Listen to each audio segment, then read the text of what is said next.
清明节不仅仅是一个为祖先祈祷的仪式，背后蕴含着深厚的宗教意义。每年的这个宗教纪念活动也为墓地或坟墓的清洁工带来了特殊的财富和祝福。清明节是华人市区祭扫祖先墓地的传统，这一节日为墓地清洁工带来了特别的机遇。许多家庭在这一时刻前往墓地清理和维护祖先的墓碑，但也有不少人选择雇用专业的清洁工来减轻这项工作。清洁工表示，在清明节前夕，他们会分工合作，进行各种任务，包括提水、粉刷褪色的墓碑、拔草以及清理墓地左边的杂物，以确保墓地整洁。清洁服务的费用从5万1米顿起，具体收费也可能根据家庭的自愿基于而有所不同。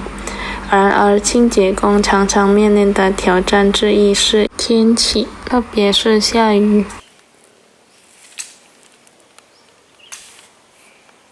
1 juta 2 juta untuk sekali ngebas bae kan. Nah, cuma kalau kita untuk ngecat pribadi itu lain, beda. Biasanya untuk cat pribadi itu berapa? Yalah paling isi ke kuburan ada 200. Ya kalau ada 10 berarti 2 juta gitu kan. Itu tidak matok harga berarti? Ya. Tergantung yang ngasih berarti? Ya. Kendala Pak selama kita bersih ke jelang cengbeng ini? Itu tadi kalau kita pas wayanya ngecat musim hujan, nah itu buat susah. Enggak tentu. Makanya kan aku bilang sukarela wong yang ngasih kan. Nah kadang-kadang lemak ngatengahnya kan kami bagi kerja di sini kan kami biasa kerja bangunan. Ya kalau bangunan 150, nah di sini paling-paling 200 satu hari kotor. Tergantung orang yang ngasih. Iya itu untuk nebas, pengecetan, pembersihan lah pokoknya per orang kan. Tiap liwaya lain-lain wong. Itu liwayanya di posko 1. Nah itu baik, cuma kalau pendapatan ya tidak menentu lah pokoknya yang ngenjuknya. Ada yang ngenjuk kecil, ada yang ngenjuk besar kan. Ya kita asal nerima bae lah. Tidak pacak anakan masalahnya kan.